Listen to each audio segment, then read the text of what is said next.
Okay everyone, तो कैसे हो आप सब? आई होप आप सब बहुत बढ़िया होंगे। तो जैसे कि आप लोगों को पता है, इन दिनों हम चैप्टर नंबर 1 जो कि बायोलॉजी क्लास 12 है उसके बारे में डिस्कशन कर रहे हैं और हमने ज़्यादातर हिस्सा को कवर कर लिया है बेटा। आज हम बात करने वाले हैं वह है जायगोड के बारे में। तो जायगोड क्या होता है और उसके बाद हम पढ़ेंगे एम्ब्रियोजेनेसिस के बारे में। तो सबसे पहले समझते हैं कि जायगोड होता क्या है। तो बिना इंतजार किए चलिए शुरू करते हैं।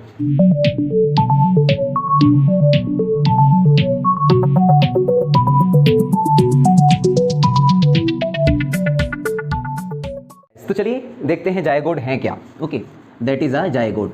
अब जायगोड क्या होते हैं इसके लिए मैं छोटा सा टर्म दे दे रहा हूं।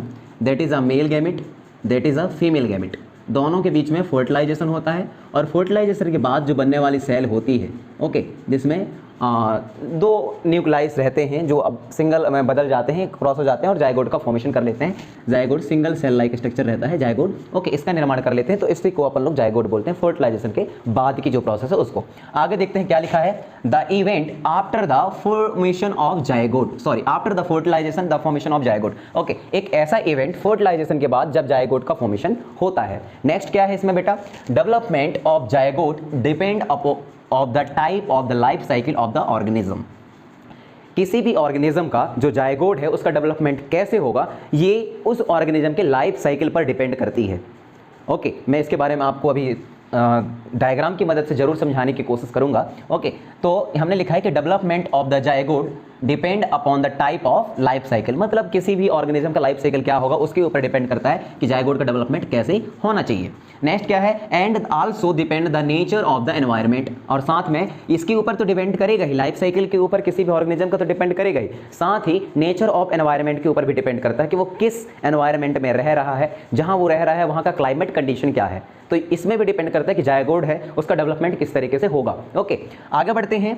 इन फंजाई एंड एल्गा, अब कुछ वैरायटी हैं प्लांटों की, जैसे कि मैं बात करता हूं फंजाई की और दूसरा एल्गी की। इसमें क्या है, जायगोड का जो डेवलपमेंट है a thick wall that is resist to damage. अब ये क्या है, एक फंजाई और दूसरा एल्गी, इनमें जो जायगोड का डेवलपमेंट है वह एक थिक वॉल के रूप में होता है। मतलब जायगोड तो बन जाएगा, उसके ऊपर एक थिक वॉल लगी रहती है, मतलब मोटी परत लगी रहती है जायगोड के ऊपर। वो क्यों लगी रहती है, ताकि वह जो जायगोड है उसको डैमेज होने से बचा सके। नेक्स्ट क्या है, it's undergoes a period of rest before the germination, और जैसे ही जायगोड के ऊपर ये थिक लेयर है उसको डैमेज होने से बचाती है, उसी टाइम पे जो जायगोड है वह रेस्ट पीरियड में चला जाता है। किससे पहले, जर्मिनेशन से पहले।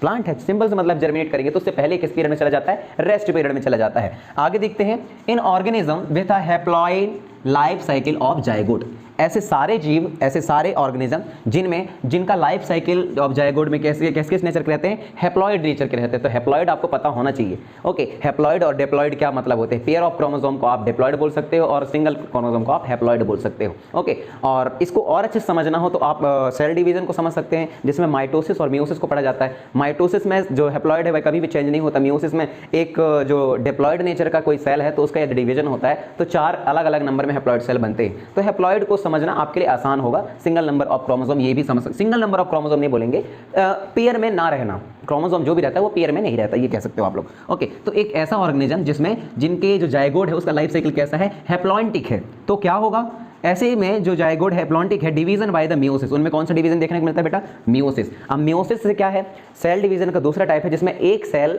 से 2 सेल बनते हैं लेकिन हैप्लॉइड हाफ हो जाती है, और सेकेंड मियोसिस स्टार्ट होते होते एक सेल से 4 नए सेल बन जाते हैं जिनमें हैप्लॉइड बिल्कुल भी हाफ ही होती है। ओके, आगे बढ़ते हैं। मियोसिस डिवीजन करेगा जायगोड और किस में बदल जाएगा बेटा, हैप्लॉइड स्पोर में बदल जाएगा। एक बार और सुनिए, ऐसे ऑर्गेनिज्म जिनके जो जायगोड है और लाइफ साइकिल है उसमें हैप्लॉइड यदि नेचर है उसका, तो जायगोड डिवाइड होता है मेयोसिस के द्वारा और हैप्लॉइड स्पोर ही बनाता है। ओके, और यही हैप्लॉइड स्पोर बाद में ग्रो कर जाता है किसमें, हैप्लॉइड इंडिविजुअल में, ताकि वह नए जीव जो बने हैप्लॉइड तो उसका भी नेचर कैसा हो, हैप्लॉइड हो। आगे देखते हैं, sexually reproduce organism begin life as a zygote, ऐसे सारे ऑर्गेनिज्म जो कि सेक्सुअल रिप्रोडक्शन के बाद ही नए संतान को जन्म दे पाते हैं, ये नए संतान जिनसे बन पाते हैं, तो उन सारे लोगों में, ये सारे जीवों में जो जीवन है वह कहाँ से स्टार्ट होती है, आपका जायगोड से ही स्टार्ट होता है। आगे क्या देखते हैं, zygote is the vital link. अब जायगोड एक तरीके से बहुत बड़ा लिंक भी प्रोवाइड करवाता है, किसके किसके बीच में, ऑर्गेनिज्म, एक जनरेशन के ऑर्गेनिज्म और आने वाली दूसरी जनरेशन के ऑर्गेनिज्म के बीच में एक वाइटल लिंक का प्रोवाइड करवाने में भी जाइगोट का एक महत्वपूर्ण रोल है। जाइगोट क्या है? The formation of cell after the fertilization, इसको हम जाइगोट बोल सकते हैं। प्लांट में जो जाइगोट है उनका जो डेवलपमेंट है वो कुछ अलग तरीके से होता है। एनिमल में जो जाइगोट होते हैं उनके डेवलपमेंट अलग तरीके से होता है। जाइगोट का डेवलपमेंट दो चीज़ों पर डिपेंड करती है, किसी भी ऑर्गेनिज्म के लाइफ साइकिल पर, और दूसरा होता है नेचर ऑफ एनवायरनमेंट के ऊपर कि वो किस क्लाइमेट में रहता है। यदि हैप्लॉइड इंडिविजुअल पार्टिसिपेशन ले रहे हैं जाइगोट फॉर्मेशन के लिए तो जाइगोट भी हैप्लॉइड ही बनता है आफ्टर मियोसिस डिवीजन। और जो भी नए जीव या नया जीव जो ग्रो करके बनेंगे उनका नेचर भी कैसे रहेंगे? हैप्लॉइड ही रहेंगे। सेक्सुअल रिप्रोडक्शन करने वाले जितने भी जीव होते हैं तो उनका जीवन जाइगोट से ही शुरू होता है। ओके, और साथ लास्ट क्या है कि जाइगोट जो है एक कनेक्टिंग लिंक प्रोवाइड करवाता है एक जनरेशन से दूसरे जनरेशन के, एक प्रथम पीढ़ी से दूसरे पीढ़ी के बीच का एक वाइटल लिंक प्रोवाइड करवाता है। अब हम देखते हैं कि आफ्टर फर्टिलाइजेशन किस तरीके से इस जाइगोट का डेवलपमेंट होता है। मिटा दो इसको।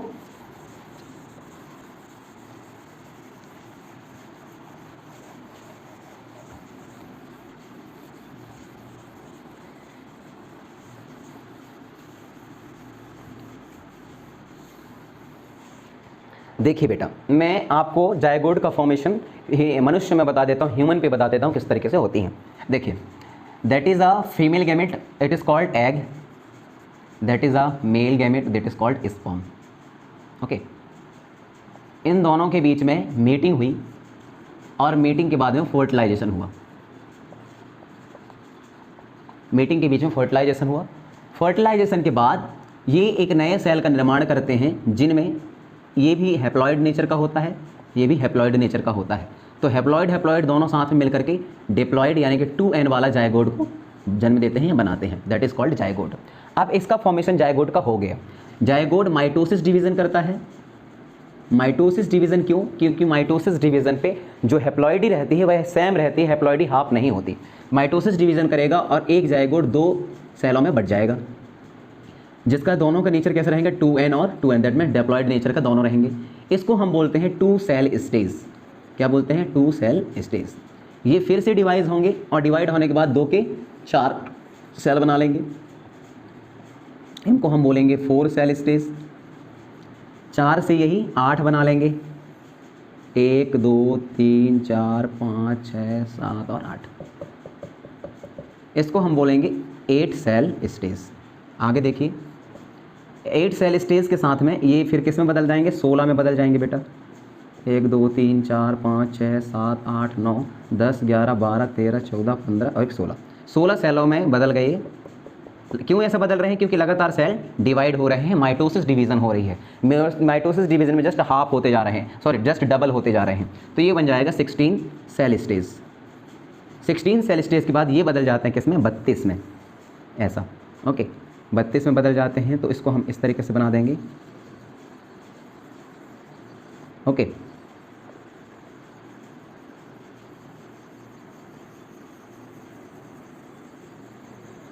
इस तरीके से इसको हम बोलेंगे 32 सेल स्टेज। अब देखिए, अब आप बोलोगे सर कि जो मेल और फीमेल गैमेट है वो कितने टाइम बाद फर्टिलाइजेशन कंप्लीट करते हैं? फिजिकल कांटेक्ट हुआ उसके 3 मिनट से लेकर के 5 दिन के अंदर तक ये फर्टिलाइजेशन को कंप्लीट कर सकते हैं, और यदि इतना भी ना हो तो 72 आवर के अंदर तो कंप्लीट कर ही लेंगे। ओके, 72 आवर के आसपास तक ये फर्टिलाइजेशन कंप्लीट कर लेते हैं, और एक स्पर्म फीमेल बॉडी के अंदर 3 से 5 दिनों तक जीवित रह सकता है। ओके, तो इस चीज़ को भी ध्यान रखना बेटा। जैसे ही फर्टिलाइजेशन हुआ जाइगोट बनेगा, और जाइगोट बनने के बाद 2 सेल स्टेज आएंगे, 4 सेल स्टेज आएंगे, 8 सेल स्टेज आएंगे, 16 और इसके बाद 32 सेल स्टेज आएंगे।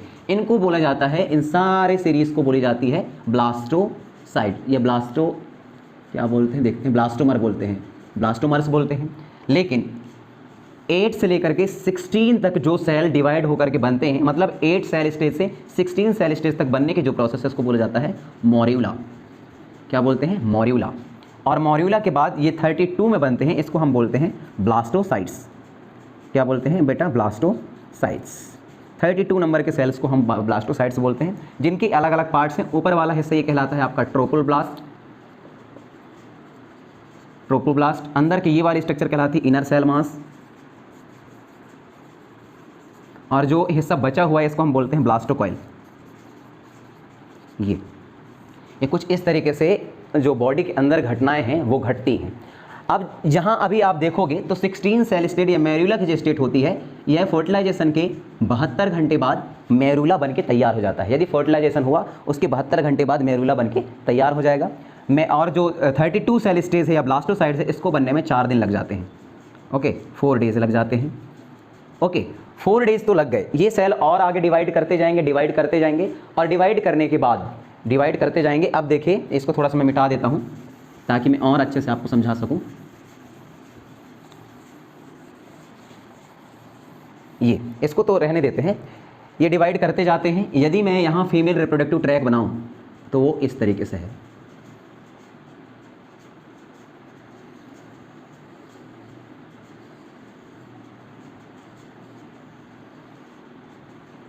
ये कुछ इस तरीके से स्ट्रक्चर बनती है। अब देखिए, जो ब्लास्टोसाइड्स है ये आपका बनता है यहाँ पास। 4 दिन का ब्लास्टोसाइड्स यहाँ करीब करीब होगा।